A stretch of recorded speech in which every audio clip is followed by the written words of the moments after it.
Hello, everybody. I'm Sarah Eisen. I'm a host at CNBC. I'm thrilled to be back here at the IMF for the IMF World Bank meetings and to moderate this incredible IMF World Bank panel on the future of finance on crypto. And what I have here is hot off the press, the finance and development issue of September. Cover story, stablecoins and the future of finance. I think it's also very telling that we are here in this blockbuster headline panel with so many folks here. The annual meetings aren't only where central bankers and policymakers come together to talk about their world. Sometimes it's where they're introduced to the innovators who are changing their world in a big way. The compounding technology of blockchain operating systems, of stablecoin money, of AI, agentic infrastructure, it's on a curve that is, I think, going to lead to a world that looks radically different. Monetary sovereignty will be challenged. I think we just have to face that fact. There will be fewer currencies. I think we have to face that fact. And we're going to have intermediation and integration economically with velocity that we've never seen before. And these are wonderful problems. Jeremy Allaire is the founder of Circle, the issuer of one of the world's largest stablecoins. And in this panel, he shares the stage with the managing director of the IMF, the president of the World Bank, the head of JP Morgan's Global Payments, and the director of Singapore's Monetary Authority. Technological progress is happening so rapidly. And my own view, for example, is that in 5 years' time, the concept of a cross-border payment is going to sound like a cross-border email. Like, when is the last time you sent a cross-border email? It doesn't even make sense. When all of these people... I caught up with Jeremy Allaire's colleague at Circle shortly after that panel to talk about their vision of the future of finance. I'm Dante Disparte. I'm the Chief Strategy Officer and Head of Global Policy at Circle. Great. Thank you so much, and welcome to the podcast. Thank you. It's great to be with you. All right. So what does it take to launch a stablecoin? Well, it is a very, very, very good question. In fact, it's your cover story of finance and development, and it has been a main stage conversation here at the fall meetings for the IMF and the World Bank. What does it take to launch a stablecoin? I think one of the main points is trust, right? A stablecoin is meant to do to dollars what MP3s did to music, which is that you still own the music is still yours, but the fact that you've changed the technological form factor of money allows you to have more control in what I like to call the 4 S's. How you send, spend, save, and secure money can now be delivered and rendered anywhere in the world on any basic internet-connected device. So the core component of a stablecoin is trust. Now we also have a whole superstructure of regulation and rules that have made this innovation a really critical part of extending the reach of the global economy and extending the reach of the financial system. Okay, so you mentioned MP3 files. There were problems with MP3 files when they came. People were looking for regulations. There was Napster, if you remember back in the MP3 days. I don't want to go too far back, but there are issues with the stablecoin. Similar issues, I would say, maybe in terms of regulation these days. What kind of hurdles are you looking at? Indeed, and if I didn't realize the analogy to music would go as far as we have taken it so far, but it is a useful one to think of, in that in the absence of rules for this sector, we have had over the last 7 years many teachable lessons in what I like to call stable and name-only coins. Pretty famously, here in Washington, D.C., there was a big blow-up a few years back of a so-called stablecoin that entered circulation into the U.S. market, and it couldn't deliver the bill of goods, right? And so the product should deliver as it is advertised and as it is named.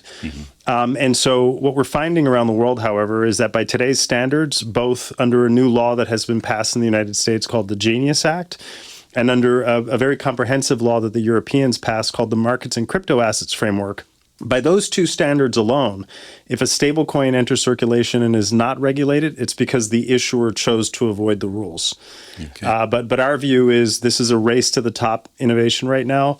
And we're very heartened, frankly, by the level of interest, both from the public sector, but obviously private sector actors and others, in using this innovation to advance really critical and pretty stubborn global issues around systemic levels of underbanking and debanking, perennial lack of access to the global financial system for billions of people. We now have an innovation that could rethink what does it mean to deliver financial access at scale. And so therein, in my view, lies the opportunity versus the risk. And so what about growth? I mean, cryptocurrencies have been growing like exponentially in a very short period of time. What does it look like in the world of stablecoins? Sure. I mean, well, today, stablecoins are nearly $300 billion in total circulation. The vast majority of the circulation of stablecoins references the US dollar, albeit to different degrees, as this new law comes into force. In our case, Circle is the issuer of two primary stablecoins. One is a dollar-backed stablecoin known as USDC, which is over $76 billion in total circulation. And we have a euro-denominated stablecoin, which is the largest euro stablecoin in the world, at around 226 million euros in circulation. Now, the premise here is you now have a form of money that can, again, back to the earlier point about reaching people at a much lower cost, but that can be rendered at scale. And so here we're seeing trillions of dollars of economic activity is supported by this new innovation. And we overcome one of the payments world's most insidious problems, which is the walled garden problem.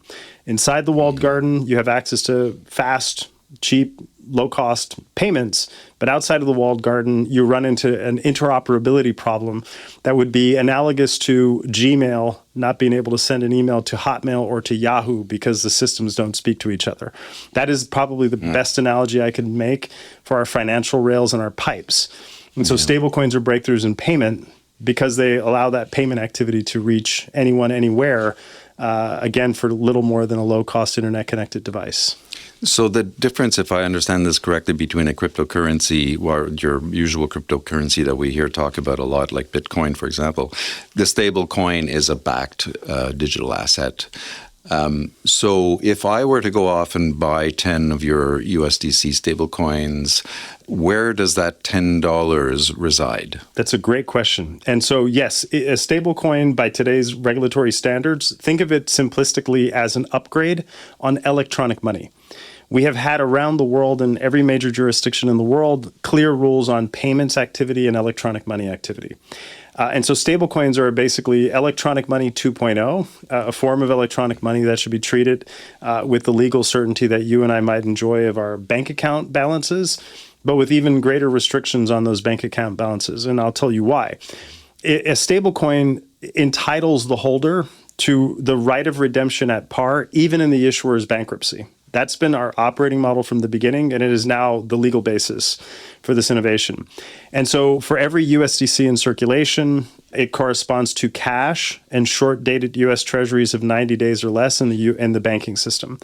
Now, the banking system is an important partner. Contrary to the popular narrative that the emergence of crypto would make banks irrelevant and Wall Street irrelevant, what you're actually finding is that this is an innovation that could be built on the pillars of the underlying economy and the pillars of trust in that economy, including central banks, as opposed to competing with them. In part because without access to the banking system, you might find that a stablecoin looks more like a monetary airline mile than it does a form of digital money that was convertible and usable in the real economy. Right. So if we're talking essentially about digital dollars, in this case, the USDC, and you mentioned the garden wall, which is a problem for the dollar as well when we're doing cross-border currency transactions. How do you overcome that issue on the stablecoin platform? Totally. Well, herein genuinely is the real breakthrough, which is that the stablecoin itself is a payments innovation unlike anything we have seen thus far. And the best way to describe it is if you think of all of the world's very mature payment systems and payment networks, at their core, they're primarily messaging platforms. Even large networks like SWIFT and many others that are relied upon globally for money movement of all currencies are first and foremost messaging platforms that send a message instruction of whose balance sheet to debit and credit.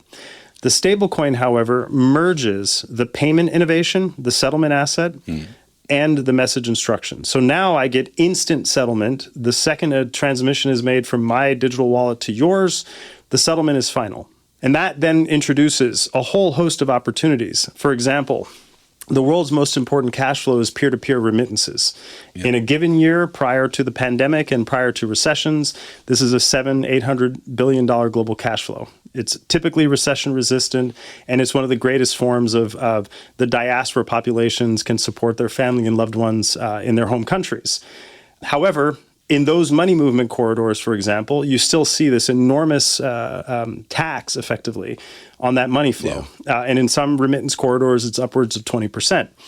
And for some countries, just from a development agenda point of view, remittances correspond to 40-45% of their GDP in some cases. And so the ability to now deliver that money flow without the costly intermediary and without the death by 1,000 cuts fee structures or the hurry up and wait proposition of getting the money to the sender and the receiver, you now have this breakthrough of stablecoins as a medium of exchange for those transactions.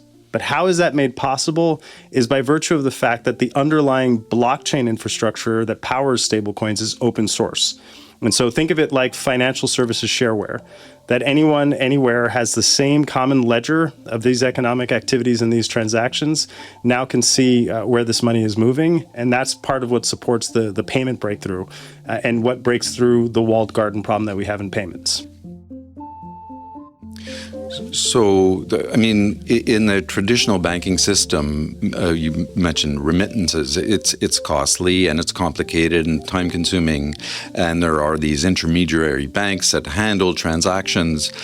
But there is also a whole bunch of rules and regulations to avoid money laundering and the financing of terrorism. Like, what kind of scrutiny is there on the transactions that happen on your platform to avoid these, bad players using your platform to get around these rules? Totally. First of all, I couldn't agree more with the premise that financial inclusion, responsible financial innovation, and protecting the integrity of the financial system should never be seen as trade-offs. Mm-hmm. And if anything, I think part of what we have been aspiring to demonstrate, and some of the very first global rules to be harmonized in this market are exactly that, related to combating illicit finance and ensuring that bad actors do not get to co-opt good technologies or good innovations. Mm-hmm. And so, the first order of business for countries listening to this discussion is to regulate the last mile of how stablecoins and any other digital asset might enter their economy, which is the mobile wallet infrastructure. These are known as virtual asset service providers or crypto asset service providers interchangeably, but that is effectively the last mile of how this value chain works at scale.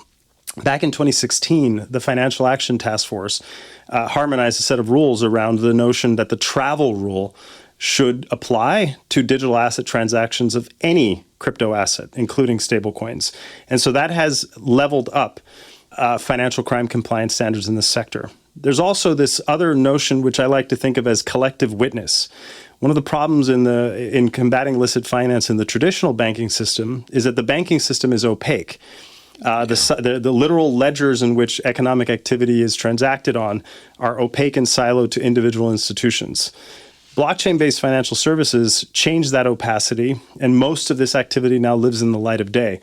And that's why law enforcement, national financial intelligence units, and others like the emergence of crypto assets and stablecoins as a medium not only of exchange, but also as a medium through which we can combat illicit money flows at world scale. All right. So what is this? I've seen the term internet financial system. Yes. What does this mean for, the traditional monetary system that we're all familiar with? And, we're sitting in an institution that is very much focused on financial stability. Yes. What does this new internet financial system mean for financial stability, do you think? Are there risks there? That's a very good question. And candidly, our CEO really coined this term of art of an internet financial system. And part of what animates us really focusing on this as a company is our mission statement. Okay. Our company's mission is to raise economic prosperity through the frictionless exchange of value. And we think of the exchange of value as something greater than payments and money itself. There's many other ways you could conceive of blockchains and late generation blockchains as an effective economic operating system that allow us to now do exactly what the Internet of Information did by democratizing information at true world scale, and with it creating a whole cottage set of industries that wouldn't have been possible pre the Internet. The next question is, well, then if you needed the Internet as a precondition for blockchain-based finance, then what then become the preconditions for modern economic activities and modern economic systems at world scale if you now have these novel activities that can be supported by this infrastructure? As the World Bank president Ajay Banga says, people are everywhere, but opportunity is not. And one of the things I think we can do at scale today is ensure that opportunity can reach more people in more places than ever before. So the internet financial system for us is really all about how do we extend the reach at scale, and payments and money is the first of this wave of innovation that has taken off, but you could conceive of a whole host of other innovations over time. So Circle isn't only an issuer of stablecoin. You've built a platform upon which these transactions can happen. Do you see yourselves as a utility to any extent? I mean, where other people can develop other ideas on your platform? Yeah, well, 100%. Indeed, the one of the major distinctions between us and maybe peer financial institutions or peer technology companies is that 100% of what we've built from a technological point of view, including our core stablecoin USDC, is a builder-first innovation. It's all non-proprietary. It's open source technology, and it allows people to not just receive a low-cost payment, but effectively, if they wanted to build a bank on the backs of these digital dollars and the related infrastructure. So can you trade other stablecoins on your platform? Yes, and this is where we're more than the issuer of digital money. We also have been developing over years now. USDC, for example, is available on more than 26 blockchains. That's a feature, not a bug, of this notion of constantly upgradable financial infrastructure. That plugs into millions of people around the world, thousands of institutions, household name systemic financial institutions. And so we represent the safety and soundness of the dollar itself, but built on the pillars of the global economy that institutions like the IMF know and understand. We've also launched something called the Circle Payments Network, which the best way to describe it is a coordination and orchestration network that allows financial institutions to coordinate stablecoin money movement across borders and around the world, so that, again, instead of having this drag coefficient on the real economy of telling people to hurry up and wait for their money and their trade, that activity can now happen at speed, because hurry up and wait is not a great property of moving money in the 21st century. Yeah. Not a good motto. So finally, I might end with, your colleague, the founder of Circle, was on a panel yesterday here at the IMF, and one of the people sitting beside him was the head of payments at JP Morgan, which is I think the biggest traditional payment system in the world. Should they be worried about platforms like you're building? Yeah, well, it's a good question. And so, Umar Farouk is a dear friend. And while I would be tempted to make an analogy of blockbuster video at the dawn of Netflix, I won't go there, in part because what I see as the end state here is a world in which these types of innovations converge. And the convergence is the point. I think of what we've been doing at Circle since the company's founding, what our CEO said on the stage yesterday with the managing director and with a great panel, is all about completing unfinished work in the global financial system. If the banking system, including the very biggest and best endowed banks like JP Morgan, remained analog, then we would have problems with money movement itself and competition for money and how people have access to it. And so I think of this as additive to traditional institutions and traditional financial institutions.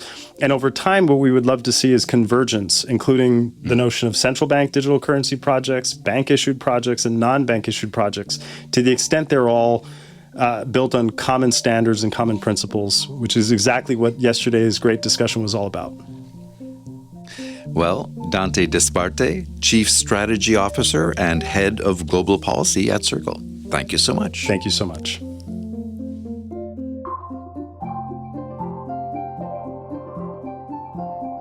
You can watch the webcast of the Future of Finance seminar during the IMF World Bank annual meetings at imf.org. And check out Ishwar Prasad's article on what he calls the stablecoin paradox in the December issue of Finance and Development magazine. Go to imf.org/F&D.